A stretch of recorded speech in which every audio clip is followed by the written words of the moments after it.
بسم الله الرحمن الرحيم. السلام عليكم ورحمة الله تعالى وبركاته. الحمد لله وكفى، والصلاة والسلام على سيدنا محمد النبي المصطفى. مرحبا بكم طلابنا الأعزاء، ومع أول درس في مادة اللغة العربية للصف السادس الابتدائي، وهو أول درس في نصوص الاستماع بعنوان كن ولا تكن. كن ولا تكن. كلنا أيها الطلاب يحب النجاح والتفوق، فتعالوا أيها الطلاب المميزون لنتعرف على أسباب النجاح في الأمر والنهي التالي. كن ولا تكن. كن ولا تكن.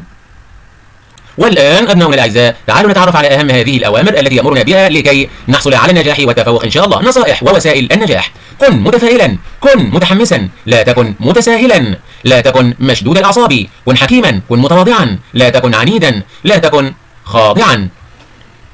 والآن نبدأ مع نص الاستماع. كن ولا تكن. لتكون ناجحا ستمر في الحياة بمواقف عديدة، فكن ولا تكن.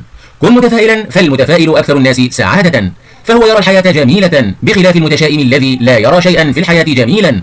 كما أن التفاؤل هو الضوء الذي ينير لنا طريقنا في الظلماء، ويساعدنا على أن نعيش حياة تملأها المحبة ويجعلنا نحقق أحلامنا وآمالنا. ولا تكن متساهلا، فالتساهل هو التغافل عن أمور لا يمكن التهاون فيها، فتمر على الأخطاء مرور الكرام، فتتساهل في حقوق الآخرين، وتتساهل في إهدار الوقت في أشياء لا فائدة منها، وتتساهل أيضا في إطلاق شائعات عبر منصات التواصل. وتتساهل أيضا في إطلاق شائعات عبر منصات التواصل. والآن تعالوا نتعرف على بعض الكلمات التي باللون الأزرق. معاني بعض هذه الكلمات: كلمة عديدة. لتكون ناجحا ستمر في الحياة بمواقف عديدة. عديدة بمعنى كثيرة، عديدة بمعنى كثيرة. بعد ذلك ولا تكن متساهلا، فالتساهل هو التغافل. كلمة التغافل بمعنى عدم الاهتمام، التغافل عن أمور لا يمكن التهاون فيها. كلمة التهاون بمعنى إيه؟ التهاون بمعنى الاستخفاف. التهاون بمعنى الاستخفاف. فتمر على الأخطاء مرور الكرام، فتتساهل في حقوق الآخرين، وتتساهل في إهدار الوقت. إهدار بمعنى تضييع. إهدار الوقت بمعنى تضييع الوقت في أشياء لا فائدة منها. وتتساهل أيضا في إطلاق شائعات. إطلاق بمعنى نشر، وشائعات جمع شائعة، وهي أخبار غير صحيحة، أي أخبار كاذبة. أما كلمة الظلماء في الناحية اليمنى، فهي طبعا الظلماء من الظلام، معناها الظلام. والكلمة الأولى التي وردت في الدرس: كن متفائلا، وهو ينصحني ويأمرني أن أكون متفائلا. والتفاؤل مضاده التشاؤم، والتفاؤل فيه الخير ومضاده التشاؤم وهو فيه الشر. فالإنسان المتفائل أكثر الناس سعادة. لماذا؟ لأنه يرى الحياة جميلة. أما الإنسان المتشائم فطبعا بيكون غير سعيد، لأنه لا يرى الحياة جميلة، بخلاف المتشائم الذي لا يرى شيئا في الحياة جميلا. وكذلك كما أن التفاؤل هو الضوء الذي ينير لنا طريقنا في الظلماء. الظلماء هي بمعنى الظلام. والآن أبنائي الأعزاء، سأقوم بإلقاء بعض الأسئلة عليكم. ما الفرق بين المتفائل والمتشائم؟ يجب علينا أبنائي وبناتي أن نعرف الفرق بين الإنسان المتفائل والإنسان المتشائم. المتفائل أكثر الناس سعادة، فهو يرى الحياة جميلة، بخلاف طبعا المتشائم الذي لا يرى شيئا في الحياة جميلة. يبقى إذن الإنسان المتفائل يرى الحياة جميلة ويعيش سعيدا في الحياة حتى وإن كان فقيرا. أما الإنسان المتشائم لا يرى جمالا في الحياة حتى وإن كان إنسانا غنيا. رقم 2: ما أثر التفاؤل في حياتنا؟ يعني التفاؤل إذا عشنا متفائلين، ما الأثر الذي يتركه التفاؤل في حياتنا؟ التفاؤل هو الضوء الذي ينير لنا طريقنا في الظلماء أو في الظلام، ويساعدنا على أن نعيش حياة تملأها المحبة. كلام جميل وطيب جدا، ما أجمل هذه الكلمات أبنائنا الأعزاء. رقم 3: ما هو التساهل وما الأضرار المترتبة عليه؟ التساهل أبنائي الأعزاء هو التغافل والتمادي في الخطأ عن أمور لا يمكن التهاون فيها، فتمر على الأخطاء مرور الكرام، فتتساهل في إهدار الوقت في أشياء لا فائدة منها، وتتساهل أيضا في إطلاق شائعات غير منصات أو عبر منصات التواصل. التساهل بإطلاق الشائعات عبر منصات التواصل، في هذه الحالة إذا فعلت ذلك فأنت تكون شاركت في الكذب وشاركت في نشر الأكاذيب التي لا تؤدي إلى طبعا أبنائي وبناتي الضرر بالناس وبالمجتمع. كن متحمسا، فالحماس هو القوة الدافعة وراء النجاح، وهو الوقود الذي يدير المحرك والدافع أيضا لتحقيق أي مشروع، فحافظ على هذا الوقود الثمين، واجعل حماستك لتحقيق أهدافك طاقة متجددة تتجدد مع طلوع شمس يوم جديد. ولا تكن مشدود الأعصاب، فالأعصاب المشدودة لا تجعلك تفكر جيدا، كما تجعلك دائم التوتر، وهو ما يسبب لك مشكلات صحية ونفسية واجتماعية. ولكي تتخلص من هذا التوتر عليك أن تمارس الرياضة وتخصص وقتا للاسترخاء. إذن كن متحمسا ولا تكن مشدود الأعصاب، كلمتان متضادتان: كن فعل أمر ولا تكن أسلوب نهي، أي أن كن متحمسا أسلوب أمر ولا تكن أسلوب نهي كما قلنا في البداية. يبقى إذن يجب علينا أن نكون متحمسين، ويجب علينا ألا نكون مشدود الأعصاب. ولماذا يجب علينا أن نكون متحمسين؟ لأن الحماس هو القوة الدافعة وراء النجاح. يبقى إذن من أسباب النجاح أن نكون متحمسين، وهو الوقود الذي يدير المحرك والدافع أيضا لتحقيق أي مشروع، فحافظ على هذا الوقود الثمين الغالي، واجعل حماستك لتحقيق أهدافك طاقة متجددة تتجدد مع طلوع شمس يوم جديد. هكذا أبنائنا الأعزاء، لكي نصل إلى النجاح يجب علينا أن نكون متحمسين، وننهي الطلاب ألا يكونوا مشدود الأعصاب. فالأعصاب المشدودة لا تجعلك تفكر جيدا، كما تجعلك دائما التوتر والغضب السريع، وهو ما يسبب لك مشكلات صحية مع نفسك ونفسية أيضا مع نفسك واجتماعية مع الآخرين. من أقربائك وزملائك ومن تقابلهم بالطرقات والشوارع. ولكي تتخلص من هذا التوتر عليك أن تمارس الرياضة. يبقى إذن الحل في التخلص من التوتر هو ممارسة الرياضة وأن نخصص وقتا للاسترخاء. هذا هو الحل لمن لديه ما يكون مشدود الأعصاب ويصل إلى درجة التوتر التوتر.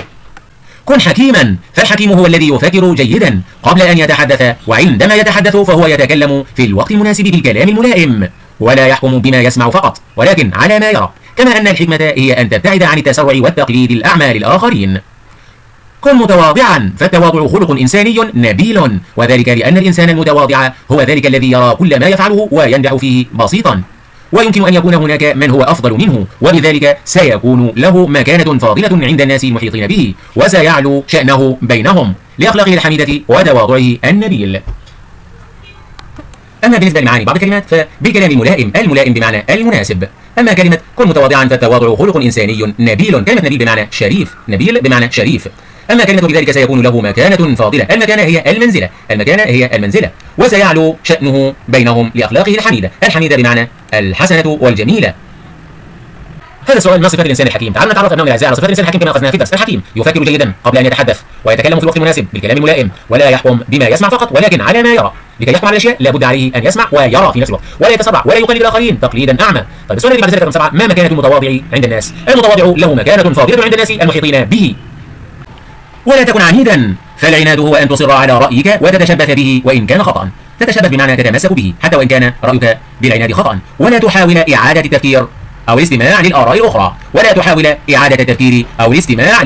الأخرى، وهذا يعرضك للهلاك، فما خالط العناد شيئا إلا أفسده وأهلكه. ولا تكن خاضعا، فالخضوع هو أن تشعر بأنك أقل قيمة من الآخرين، ولذلك دائما ما تسعى لإرضائهم من أجل الإحساس بالهناء والسعادة والثقة بالنفس، فالخاضع يتنازل عن سعادته مقابل إرضاء الآخرين. كن إنسانا، كن أنت. وبكده أبناء وبناتي الأعزاء نكون قد توصلنا إلى قراءة ونهاية هذا الدرس، وقرأنا معاني الكلمات، وتعلمنا بعض الأوامر التي أمرنا بها التي يجب علينا أن نتبعها لكي نصل إلى النجاح، ووضح لنا بعض بطريقة أسلوب النهي بعض أساليب النهي أو بعض النواهي التي يجب علينا أن نبتعد عنها كما وضحتها لكم في أول الدرس، والمتمثلة في لا تكن. إذن كن ولا تكن. والآن أبناء الأعزاء رقم 8، ما عاقبة العناد؟ عاقبة العناد الهلاك، فما خالط العناد شيئا إلا أفسده وأهلكه. إذن أبناء الأعزاء عاقبة العناد الهلاك، فما خالط العناد شيئا إلا أفسده وأهلكه. رقم 9، لماذا يسعى الخاضع دائما لإرضاء الآخرين؟ من أجل الإحساس بالهناء والسعادة والثقة بالنفس، فهو يشعر بأنه أقل قيمة من الآخرين. والآن أبناؤنا الأعزاء مع تلخيص هذا الدرس. تلخيص الدرس: كن متفائلا. والمتفائلا فالمتفائل أكثر الناس سعادة، فهو يرى الحياة جميلة. المتفائل هو الضوء الذي ينير لنا طريقنا في الظلماء. التفاؤل هو الضوء الذي ينير لنا طريقنا في الظلماء. التفاؤل يساعدنا على أن نعيش حياة تملأها المحبة. كذلك التفاؤل يجعلنا نحقق أحلامنا وآمالنا. كذلك أبناؤنا الأعزاء بخلاف المتشائم الذي لا يرى شيئا في الحياة جميلة. هذا بالنسبة لكن متفائلا. أما بالنسبة لا تكن متساهلا. لماذا أبناؤنا الأعزاء لا نكون متساهلين؟ لأن التساهل هو التغافل عن أمور لا يمكن التهاون فيها. كذلك تمر على الأخطاء مرور الكرام، فتتساهل في حقوق الآخرين، تتساهل في إهدار الوقت في أشياء لا فائدة منها. كذلك تتساهل أيضا في إطلاق شائعات عبر منصات التواصل. بعد ذلك أبنائنا الأعزاء كن متحمسا. لماذا؟ لأن الحماس هو القوة الدافعة وراء النجاح، وهو الوقود الذي يدير المحرك، فحافظ على هذا الوقود الثمين الغالي. الحماس هو الدافع لتحقيق أي مشروع. كذلك اجعل حماستك لتحقيق أهدافك طاقة متجددة تتجدد مع طلوع شمس يوم جديد. أما بالنسبة لا تكن مشدود الأعصاب المشدودة لا تجعلك تفكر جيدا، الأعصاب المشدودة تجعلك دائم التوتر، كذلك تسبب لك مشكلات صحية ونفسية واجتماعية. كذلك لكي تتخلص من التوتر عليك أن تمارس الرياضة، وهذا هو الحل. يبقى إذن الحل يجب عليك أن تمارس الرياضة وتخصص وقتا للاسترخاء لكي تنجو من هذا البند الذي ينهانا عنه في هذا الدرس. كذلك كن حكيما، فالحكيم هو الذي يفكر جيدا قبل أن يتحدث. عندما يتحدث فهو يتكلم في الوقت المناسب بالكلام الملائم. كذلك لا يحكم بما يسمع فقط ولكن على ما يرى. الحكمة هي أن تبتعد عن التسرع وتقليد الأعمال الآخرين. كن متواضعا. لماذا؟ لأن التواضع خلق إنساني نبيل، والإنسان المتواضع يرى كل ما يفعله وينجح فيه بسيطا. كذلك يمكن أن يكون هناك من هو أفضل منه، سيكون له مكانة فاضلة عند الناس المحيطين. كذلك سيعلو شأنه بينهم لأخلاقه الحميدة الحسنة وتواضعه النبيل. كذلك لا تكن عنيدا. من النواهي التي جاءت بالدرس لا تكن عنيدا. لماذا؟ لأن العناد هو أن تصر على رأيك وتتشبث به وإن كان خطأ، ويجعلك لا تحاول إعادة التفكير أو الاستماع للآراء الأخرى. كذلك هذا يعرضك للهلاك، فما خالط العناد شيئا إلا أفسده. لا تكن عنيدا. لماذا؟ الخضوع هو أن تشعر بأنك أقل قيمة من الآخرين، ودائما ما تسعى لإرضاء الآخرين من أجل الإحساس بالهناء والسعادة والثقة بالنفس. كذلك الخاضع يتنازل عن سعادته مقابل إرضاء الآخرين. والآن أبنائنا الأعزاء مع قاموس المفردات. الكلمة ومعناها: كلمة عديدة بمعنى كثيرة، الظلماء بمعنى الظلام، التغافل عدم الاهتمام، التهاون الاستخفاف. إهدار بمعنى تضييع، إطلاق، إرسال ونشر. شائعات، أخبار غير صحيحة أي أخبار كاذبة. الملائم، المناسب. نبيل، شريف. مكانة بمعنى منزلة. الحميدة بمعنى الحسنة والجميلة. تتشبث برأيك أي تتمسك به. والآن مع الكلمة ومضادها. عديدة مضادها قليلة. متفائل مضادها متشائم. التساهل مضاده التدقيق. التغافل مضاده الاهتمام. الحكمة مضاده السفه والطيش. التسرع مضاده التمهل والأناة. التمهل والأناة. ننتقل بعد ذلك أبنائي وبناتي الأعزاء إلى باقي الكلمات. نلاحظ أن كلمة سعادة مضادها شقاء، جميلة مضادها قبيحة، ينير يظلم. المحبة الكراهية والبغضاء. كذلك أبنائي من مضاد الكلمات التهاون كما قلناها مضادها الجدية، والتغافل مضاد الإهمال كما قلنا إهدار استثمار واستغلال. الحماس الفتور، النجاح الفشل والرسوب. الحكمة السفه والطيش كما قلنا. متواضع مضادها متكبر، نبيل وضيع وحقير. تتشبث أي تتمسك مضادها تترك وتتنازل. عنيد مضادها مرن ولين. أما عن المفرد والجمع، الحياة مفرد وجمعها الحيوات. الكريم مفرد وجمعها الكرام. مشروع مفرد مشاريع ومشروعات، أي أن الكلمة لها جمعين، مشاريع ومشروعات. موقف مواقف، جمعها مواقف. حق حقوق. حكيم حكماء. نستكمل بعد ذلك حلم، جمعها أحلام. أمل آمال، مع وضع مادة على الألف.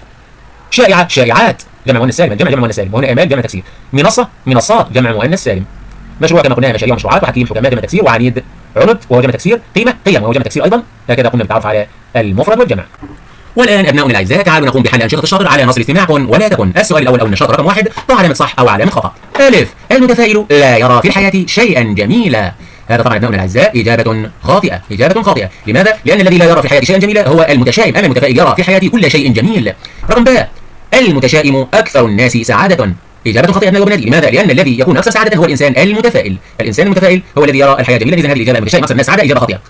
جيم، الحماس هو الوقود الذي يدير المحرك ويدفعنا إلى الأمام. إجابة صحيحة أبنائنا الأعزاء. بعد ذلك رقم د، التوتر يساعدك على اتخاذ قرارات سليمة. إجابة خاطئة أبنائنا الأعزاء، لأن التوتر لا يساعد الإنسان على اتخاذ القرارات السليمة. فطبعا هذا أبنائي وبناتي كما أخذناه في لا تكن. إذن إجابة خاطئة. ها، من الحكمة أن تعرف متى تتكلم وماذا تقول. إجابة صحيحة أبنائنا الأعزاء. أما رقم واو والأخيرة في صح وخطأ، العناد عاقبته الهلاك. إجابة صحيحة. العناد عاقبته الهلاك. إجابة صحيحة. والآن معنا شرط رقم 2، اختر الصواب مما بين قوسين. مما بين القوسين. ألف، التساهل من أسباب انتشار المحبة ولا السلام ولا الشائعات. التساهل من أسباب انتشار الشائعات، يبقى نختار آخر واحدة وهي الشائعات. باء، الأعصاب المشدودة تسبب لك المشكلات ولا النجاح ولا الاسترخاء. تسبب لك إيه؟ المشكلات، يبقى نختار أول واحدة المشكلات وهي جمع كلمة مشكلة. رقم ج، التقليد الأعمال الآخرين من صفات الحكماء ولا الأذكياء ولا السفهاء. التقليد الأعمال الآخرين من صفات السفهاء، يبقى نختار السفهاء. رقم د، المتكبر يرى كل ما يفعله بسيطا ولا عظيما ولا وضيعا. المتكبر إنسان يرى كل ما يفعله عظيما، وإن كان طبعا وضيعا وبسيطا يراه عظيما، وهذا طبعا أبنائنا الأعزاء خطأ كبير، يبقى نختار عظيما.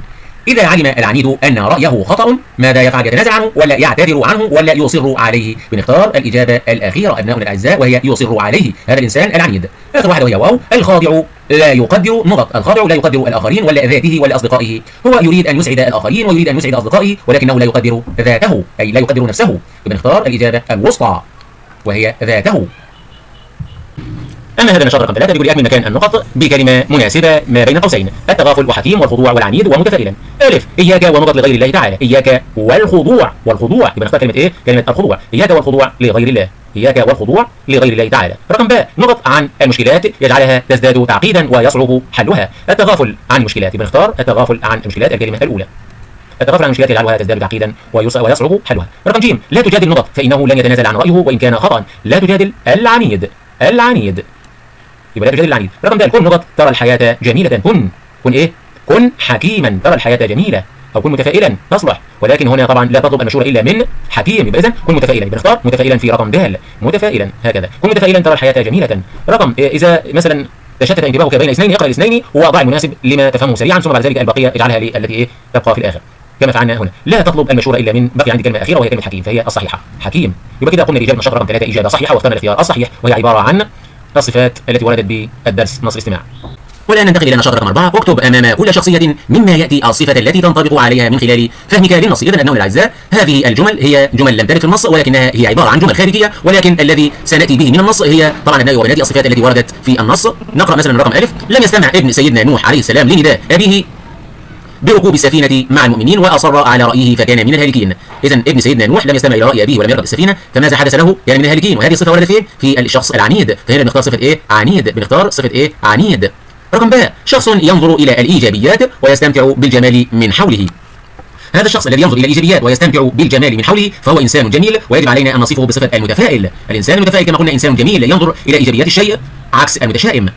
رقم ج، شخص يسعى لتحقيق اهدافه بقوه ونشاط. هذا الشخص الذي يسعى بقوه الى تحقيق اهدافه ونشاطه هو شخص متحمس، شخص متحمس، ووردت في الامر كن متحمسا. رقم د، تلميذ يشعر بأنه أقل قيمة من زملائه ويسعى دائما لإرضائهم على حساب سعادته، إنه الإنسان الخاضع، وهذا غير محمود. الإنسان الخاضع هذا غير محمود، الخاضع.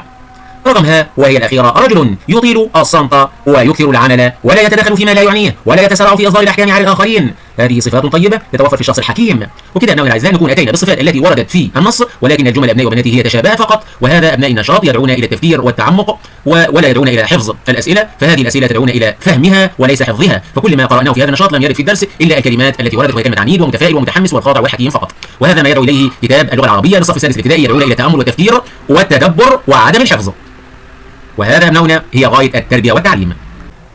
والآن مع النشاط رقم 5 أبنائنا الأعزاء، طبق ما تعلمته من النص واذكر كيف تتصرف في المواقف الآتية. أيضا هذا أبنائي وبنات النشاط يدعون إلى التدبر والتأمل. رقم بيقول قرأت خبرا يسيء لأحد الأشخاص على منصات التواصل ولا تعلم مدى صحته، فماذا تفعل؟ طبعا أبنائنا الأعزاء لا أتساهل في إطلاق الشائعات ولا أتغافل في التصديق، لا أصدقها وأتركها ولا أنشرها حتى تنتشر بين الأصدقاء، فطبعا بهذه الطريقة أكون ساعدت في نشر الأخبار الكاذبة، وهذا خطأ فاحش، فيجب علي ألا أتساهل في إطلاق الشائعات. رقم ب، اشتكى إليك صديقك من أحد الأشخاص في غيابه وطلب منك أن تقول من المخطئ. هنا في هذه الحالة لا يحكم بما يسمع فقط، ولكن على ما يرى، ولا يتسرع ولا يقلد الآخرين. رقم ج، اختلفت مع زميلك في الرأي واشتد الحوار بينهما، ثم تبين لك أن رأيك خطأ ورأيه هو الصواب. هنا أبنائنا الأعزاء لا أكون عنيدا ولا أتمسك برأيي، نشاط رقم 6، صنف الصفات التي وردت بالنص حسب الخريطة الآتية. هنا أبنائنا الأعزاء قام بتقسيم الخريطة إلى طبعا صنفين، الصفات الإيجابية والصفات السلبية. الصفات الإيجابية كن، والصفات السلبية لا تكن، وكلها وردت بالنص. تعالوا أبنائنا الأعزاء نقوم بكتابة الصفات الإيجابية وهي كن هنا، والصفات السلبية لا تكن هنا. من الصفات الإيجابية التي وردت بالنص وهي أول كلمة طبعا المتفائل، عكسها طبعا الصفات السلبية المتشائم. أما بالنسبة للصفة الإيجابية الثانية وهي الحكيم، وطبعا متضادها المتساهل. كذلك وردت الصفات الإيجابية المتحمس، ووردت الصفات السلبية العنيد. كذلك من الصفات الإيجابية الإنسان المتواضع، والصفات السلبية مضادها كلمة الخاضع. أما الصفات الإيجابية الثقة بالنفس، وطبعا من الصفات السلبية التي تقابلها وهي طبعا مشدود الأعصاب. والآن معنا نشاط رقم 7، اقرأ الفقرة ثم أجب. فالتواضع خلق إنساني نبيل، وذلك لأن الإنسان المتواضع هو ذلك الذي يرى كل ما يفعله وينجح فيه بسيطا، ويمكن أن يكون هناك من هو أفضل منه، ولذلك سيكون له مكانة فاضلة عند الناس المحيطين به، وسيعلو شأنه بينهم لأخلاقه الحميدة وتواضعه النبيل. وبعد أن قرأنا هذه الفقرة تعالوا نستخرج من الفقرة معنى كلمة شريف. معنى كلمة شريف وهي كلمة طبعا نبيل، مضاد المتكبر المتواضع، ضميرا ورد بالقصة وهو هو، هناك من هو أفضل منه هو. كذلك اسم إشارة، واسم الإشارة ورد في القصة وهو كلمة ذلك للبعيد. ظرف مكان هناك، اسما موصولا ورد الذي. والآن ننتقل إلى رقم ب، اختر الصواب مما بين قوسين. 1، التواضع خلق إنساني نبيل، إعراب ما تحته خط. إذا أبنائنا الأعزاء طلب مني أن نعرب ما تحت الخط وهو كلمة خلق. التواضع مبتدأ مرفوع وعلامة رفعه الضمة الظاهرة لأنه اسم مفرد، أما الكلمة التي جاءت بعد المبتدأ فهي طبعا أبنائنا الأعزاء أتمت المعنى التواضع خلق، يبقى إذا خلق خبر، بنختار كلمة كلمة خبر، نضع خط تحتها ودائرة أو مربع خبر. 2، سيكون له مكانة فاضلة عند الناس، إعراب ما تحته خط. الكلمة التي تأتي بعد عند وهي ظرف المكان تعرب مضاف إليه، يبقى نختار مضاف إليه، أي كلمة تأتي بعد عند يعرب مضاف إليه.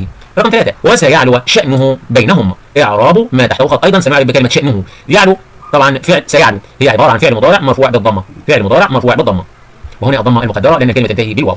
سيعلو شأنه هنا هي الفاعل، والفاعل مرفوع بالضمة كما تعلمون، يبقى إذا نختار فاعل. بعد ذلك يطلب مني يقول لي أجب كيف يحظى الإنسان بمكانة فاضلة عند الناس المحيطين به. كيف يحظى الإنسان بحب الآخرين؟ طبعا أبنائنا الأعزاء بسبب أخلاقه الحميدة وتواضعه النبيل. أخلاقه الحميدة وتواضعه النبيل يحظى الإنسان بمكانة فاضلة ومحمودة عند الناس، فيحبونه حبا جما أو حبا كبيرا أو حبا كثيرا. ننتقل بعد ذلك إلى تذكير وانتباه. التذكير يحاول أن يذكرني بالآتي. تذكر أن التنوين هو نون ساكنة تنطق في آخر الكلمة ولا تكتب، وله 3 صور: تنوين بالفتح مثل رجلا، تنوين بالضم مثل فصل، تنوين بالكسر مثل قلم. إذا أبنائنا الأعزاء منذ أن درسنا بالصف الأول وتعلمنا أنواع التنوين الثلاثة، وعلمنا أن التنوين هو عبارة عن نون ساكنة نطقا فقط، ولكن عند الكتابة هي عبارة عن فتحتين وضمتين وكسرتين. الفتحتين أبنائي بيكونوا في آخر الكلمة بحيث يأتي بعدهم حرف الزائد وحرف الألف، ما عدا الكلمات التي تنتهي بالتاء المربوطة، والكلمة التي تنتهي بالألف وهمزة، والكلمة التي تنتهي بالألف والهمزة، وطبعا أبنائي وبناتي والكلمة التي تنتهي بالياء اللينة المقصورة. هذه أبنائي وبناتي لا تأخذ ألف. أما في التنوين بالضم والتنوين بالكسر فلا يأتي بعد التنوين ألفا، وإنما الألف مقصورة فقط على التنوين بالفتح فقط. هذا أبناء وبناتي بالنسبة للتنوين. بعد ذلك بيقول لي انتبه، يدخل التنوين على الاسم فقط، أي أن التنوين أبنائنا الأعزاء هو من علامات الاسم، كما درسنا وعلمنا أن من علامات الاسم التنوين ودخول التعريف، ويجب أن يكون مجردا من ال، لأن أبناء وبناتي من علامات الاسم التنوين، وكذلك من علامات الاسم دخول حرف الألف واللام التعريفية للاسم. ولكن يجب علينا أن نتعلم معلومة مهمة جدا أبنائي، أن الاسم لا يمكن أن يدخل عليه التنوين والتعريفية. إذا دخلت التعريفية على الاسم يخرج التنوين، وإذا دخل التنوين على الكلمة لا يدخل إلا إذا كانت الكلمة مجردة من الألف واللام. يبقى إذن لا يدخل التنوين على الفعل ولا على الحرف، إذن التنوين خاص بالاسم فقط، وهذه معلومات مهمة جدا أبنائي في تعليم القراءة والكتابة والنطق الصحيح. والآن سنقوم بحل نشاط رقم 9 بناء على التذكير والانتباه أو التنبيه الذي سبق هذا النشاط. اذكر نوع التنوين في الكلمات الملونة الآتية. تعالوا أبنائنا الأعزاء نقرأ هذه الجمل ثم نقوم بكتابة إذا كان هذا التنوين بالفتح أم بالكسر أم بالضم. قرأت كتابا، لاحظوا أبنائنا الأعزاء كلمة كتابا هنا كتابا وردت مفعول به، قرأت أنا كتابا مفعول به منصوب والمفعول به منصب بالفتح، إذن التنوين بالفتح، إذن أبنائي بنكتب إيه بالفتح. الرياضة مفيدة، الرياضة مبتدأ مرفوع علامة رفعه الضمة الظاهرة، ومفيدة خبر مبتدأ مرفوع علامة رفعه الضمة الظاهرة، إذن التنوين هنا بالضم، التنوين هنا بالضم. جيم، أغلقت الباب برفق، أغلقت فعل ماضي، وطبعا التاء فاعل، الأنا تاء فاعل، والباب مفعول به منصوب بالفتحة، أما كان الباء حرف جر ورفق اسم مجرور علامة جر الكسر، إذن أبنائي التنوين هنا بالكسر، التنوين بالكسر لأنه اسم مجرور. رقم د، عدت إلى المنزل، عدت فعل وفاعل إلى حرف جر، المنزل اسم مجرور علامة جر الكسرة. مساء هنا أبنائنا الأعزاء هي عبارة عن ظرف زمان، مساء أي في المساء، وطبعا ظرف الزمان يأتي منصوب دائما منصوب بالفتحة، يبقى إذن التنوين بالفتح. رقم ه، الجو حار مبتدا وخبر، مبتدا مرفوع على رفع الضمه الظاهره المفرد، وحار خبر مبتدا مرفوع على رفع الضمه الظاهره، اذا ابنائنا الاعزاء بالضم، التنوين هنا بالضم. اما اخر واحده، شاركت فعل وفاعل في حرف جر والمعرض اسم مجرور علامه جر الكسره بلوحه جر ومجرور، يبقى اذا الاسم المجرور بيكون طبعا نهايته التنوين بيكون بالكسر، التنوين بيكون بالكسر. والان معنا نشاط رقم 10، انطق الكلمات الملونه الاتيه ولاحظ. دعونا الان نقرا حتى نفهم هنا هذه الجمل جيدا، وركزوا على الكلمات الحمراء. قرات جزءا من القران الكريم. رقم ب، ركزوا على كلمه جزءا، تلاحظون ان هنا تنتهي بهمزه وعليها تنوين بالفتح، وجاء بعد التنوين بالفتح الفا بعد الهمزه. رقم ب، المؤمن يلقى جزاء حسنا. جزاء هنا نلاحظ انها ايضا تنتهي بالهمزه وعليها فتحتين اي تنوين بالفتح، ولكن لم ياتي الف بعد الهمزه. ركزوا جيدا على الفرق بين الاولى رقم الف ورقم ب. الاولى جاءت همزه وعليها تنوين بالفتح وجاء بعدها الف، والثانيه جاءت تنوين بالفتح ايضا ولكن لم ياتي بعدها الف. لماذا هنا ابنائنا الاعزاء؟ لان الكلمه التي او الاسم الذي يكون نهايته همزه فقط بياتي بعدها همزه وعليه تنوين بالفتح بياتي بعده الف زائده، وهي الف التنوين الزائده. اما اذا كانت الكلمه او الاسم تنتهي بالف ممدوده وجاء بعد الالف الممدوده همزه، في هذه الحاله لا يمكن ان ندخل الالف الزائده بعد تنوين الفتح. احفظوا هذا المعنى ابنائنا الاعزاء. بعد ذلك رقم ج، لا تكن عبئا على الاخرين. نلاحظ هنا ابنائنا الاعزاء ان كلمه عبئا عندما نقوم بكتابتها بتكتب طبعا عين وباء والهمزه على السطر، اذا جاءت منونه بتنوين الفتح في هذه الحاله تكتب على نبره ونضع بعدها الف، اي تقبل الالف بعدها لان الهمزه على السطر اصلا، فهنا بنضع عليها فتحتين والف زائده. ننتقل بعد ذلك الى رقم د، سمعت نبأ سارا. كلمه نبأ هنا عليها تنوين بالفتح على الالف التي عليها همزه، اذا الالف التي عليها همزه في نهايه الكلمه لا تاخذ الفا اخرى وانما نضع التنوين فوق الالف والهمزه. نبأ، لماذا؟ لان في اللغه العربيه كما تعلمون لا يمكن ان ياتي الفين وراء بعض، فهذا طبعا إذا جاءوا بنقوم بدمجهم ببعض ونضع فوق الالف مد.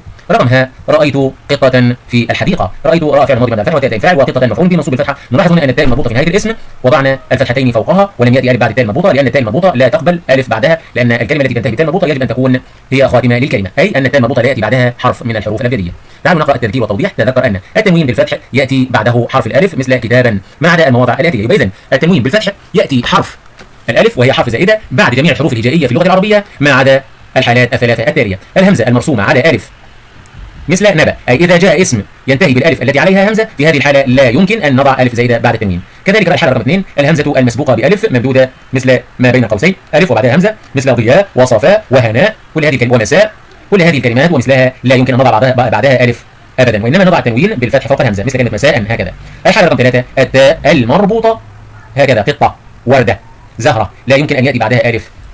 وهناك حالة وهي لم تأتي إذا كانت الكلمة تنتهي بالياء المقصورة التي تنطق ألف وتكتب ياء مثل كلمة مصطفى أو مستشفى فلا يأتي بعدها ألف. هذه الحالات الثلاثة التي يجب ألا يأتي حرف الألف الزائدة بعد التنوين بالفتح. لاحظ كتابة التنوين بالفتح على الهمزة المتطرفة في كلمات جزاء جزءا جزاء عبئا. لاحظ كتابة التنوين بالفتح على الهمزة المتطرفة، يبقى وضعنا التنوين على الهمزة، توضع التنوين على الهمزة ولا توضع على الألف. انتبه إلى أن الهمزة المتطرفة إذا جاءت بعد مد بالألف توضع علامة التنوين على الهمزة ولا يأتي بعدها حرف الألف مثل جزاء مساء شتاء هكذا. ننتقل الآن إلى نشاط رقم 11، ضع خطا تحت الكلمة المنونة في كل جملة وبين نوع التنوين. نقرأ الجملة ونقوم بوضع خط تحت الكلمة التي بها تنوين. ألف، جو الإسكندرية رائع. أين الكلمة التي بها تنوين؟ كلمة رائع، كلمة رائع، وإذا نوع التنوين بالضم، يبقى رائع هو التنوين بالضم. رقم باء، أذاكر دروسي بانتظام. نلاحظ أن الكلمة التي بها تنوين هي كلمة بانتظام، والتنوين تنوين بالكسر، تنوين بالكسر، نضع خط تحت الانتظام والتنوين بالكسر. رقم ج، اكتشف المعلم خطأ في إجابة التلميذ. كلمة خطأ نضع تحتها خط لأنها بها تنوين بالفتح. رقم د، تنزهت في حديقة بجوار المنزل. كلمة حديقة هنا اسم واخره تنوين بالكسر تحت التاء المربوطة، يبقى إذن بالكسر. ومتفائلا ولا تتشائم، متفائلا هنا نضع تحتها خط لأنها بها تنوين بالفتح، تنوين بالفتح. نستكمل رقم ألف، التقطت الطيور من الشجرة ملجأ. تعالوا نقوم بتصحيح وتصويب كلمة ملجأ هنا، فطبعا ملجأ هنا جاءت في نهاية الكلمة، فيجب علينا أن نجعلها التنوين على الألف والهمزة، فتكون الكلمة ملجأ، فتكون ملجأ هكذا ملجأ.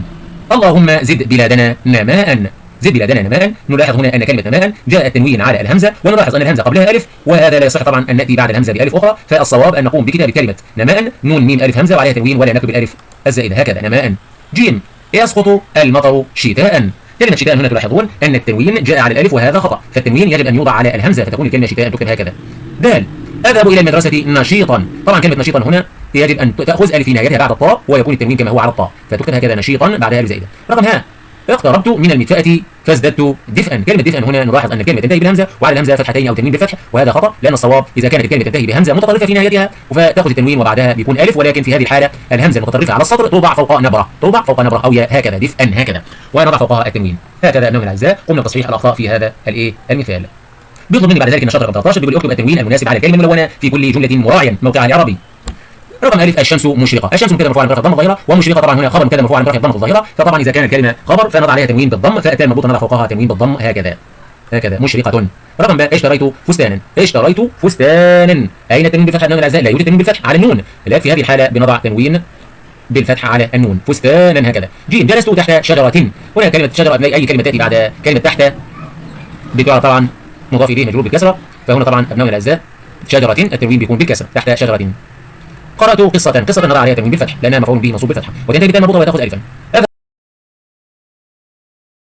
هذا طبعا أبنائي وبناتي سؤال وجواب، وقمنا بالإجابة عنه سابقا. ما الفرق بين المتفائل والمتشائم؟ المتفائل أسر الناس عادة فهو يرى الحياة جميلة، بخلاف المتشائم الذي لا يرى شيئا في الحياة جميل.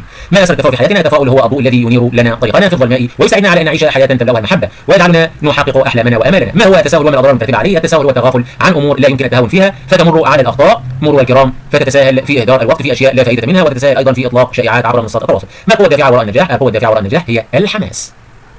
كذلك ما القوة الدافعة وراء النجاح قلناها وهي الحماس. كيف تتخلص من التوتر الذي تسببه لك الأعصاب المشدودة؟ بممارسة الرياضة وتخصيص وقت للاسترخاء. ما صفات الإنسان الحكيم؟ الحكيم يفكر جيدا قبل أن يتحدث، ويتكلم في الوقت المناسب بالكلام الملائم، ولا يحكم بما يسمع فقط ولكن على ما يرى، ولا يتسرع ولا يقلد الآخرين تقليدا أعمى. ما مكانة المتواضع عند الناس؟ المتواضع له مكانة فاضلة عند الناس المحيطين به. ما عقيدة العناد؟ عقيدة العناد الهلاك، فما خالط العناد شيئا إلا أفسده وأهلكه. لماذا يسعى الخاضع دائما لإرضاء الآخرين؟ أجبنا على هذا السؤال من قبل. من أجل الإحساس بالهناء والسعادة والثقة بالنفس، فهو يشعر بأنه أقل قيمة من الآخرين. إذن أبنائي الأعزاء كلمة بدراجة. أذهب إلى المدرسة بدراجة. بدراجة اسم مجرور وعلامة جره الكسرة لأنه سبق بحرف الجر الباء. في هذه الحالة بكلمة بدراجة بنضع كسرتين تحت التاء المربوطة وتكتب هكذا بدراجة. رقم واو أشعر بظمأ في أثناء الصيام. كلمة بظمأ اسم مجرور وعلامة الجر الكسرة، وطبعا الكسرة وهي عبارة عن تنوين يوضع تحت الألف حتى إذا كانت الألف تحتها فوقها فإيه همزة، وهي سبقت بحرف الجر الباء، يبقى إذن اسم مجرور، يبقى إذن تكتب هكذا بظمأ بظمأ بظمأ. وكده نكون انتهينا من نشاط رقم 13. إذا أبنائي الأعزاء في هذا النشاط اكتب التنوين المناسب على الكلمة الملونة في كل جملة مراعيا موقعها الإعرابي. إذا أبنائي الأعزاء يجب أن نعرف الموقع الإعرابي للكلمة حتى نقوم بالتنوين، لأن طبعا التنوين يختلف حسب الموقع الإعرابي. فكلمة طبعا الشمس مشرقة، مشرقة هنا خبر مبتدأ مرفوع فلازم يرفع بالضمة الظاهرة، لازم يرفع بالضمة إيه؟ الظاهرة، فمشرقة تكون مشرقة. اشتريت فستانا، أين تنوين على النون؟ لا يوجد، يبقى نقوم بكتابة صحيحة كذا فستانا. جلست تحت شجرة. تحت شجرة هنا أبنائي وبناتي التاء المربوطة نضع تحتها كسرتين. قرأت قصة مفعول به منصوب بالفتح، يبقى إذن يجب أن نضع فتحتين فقط التاء المربوطة ولا تأخذ ألفا. أذهب إلى المدرسة بدراجة جر مجرور، يبقى في هذه الحالة التاء المربوطة تحتها كسرتين ولا تأخذ ألفا. أشعر بظمأ جر مجرور أيضا، فكلمة بظمأ هنا يجب أن نضع تحتها طبعا كسرتين او التنوين بالكسر تحت الالف. ننتقل بعد ذلك من الاعزاء الى نشاط رقم 14 وهو الاخير. اقرا العباره الاتيه واستخرج منها الكلمات المنونه وبين نوع التنوين. عاد خالد من الرحله سعيدا ودخل المنزل بهدوء، ثم حكى لوالديه عما فعله في الرحله وكيف كان الجو دافئا بالرغم من انهم في فصل الشتاء. الكلمه المنونه خالد اول كلمه عندي نوع التنوين بالضم.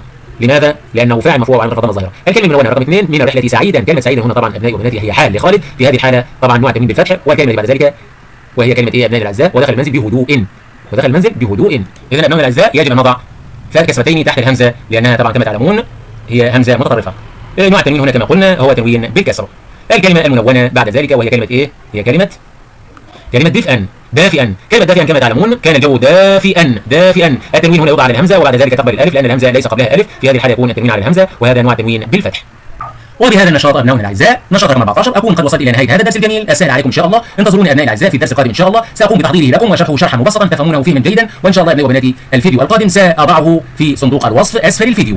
اي فيديو ابنائي الاعزاء سيكون الفيديو القادم تحت في صندوق الوصف تجدونه. وطبعا ابنائي وبناتي اطلب منكم الاشتراك في القناه وتفعيل الجرس حتى يصلكم كل جديد مني ان شاء الله، وانا معكم في اللغه العربيه وستكون سهله وميسره وستفهمونها وستحصلون على اعلى الدرجات في ماده اللغه العربيه ان شاء الله وستكونون من المتفوقين أبنائي الطلاب والمتفوقات بناتي الأعزاء. وإن شاء الله أي شيء تحتاجون إليه قوموا بمراسلتي في فيديوهات التي يوجد تحتها تعليق، وأنا سأقوم بالشرح والتوضيح لكم في أي فيديو إن شاء الله. ولا تنسوا الاشتراك في القناة كما قلت لكم، وأستودعكم الله الذي لا تضيع ودائعه، وانتظروني في الفيديو القادم إن شاء الله. والسلام عليكم ورحمة الله تعالى وبركاته.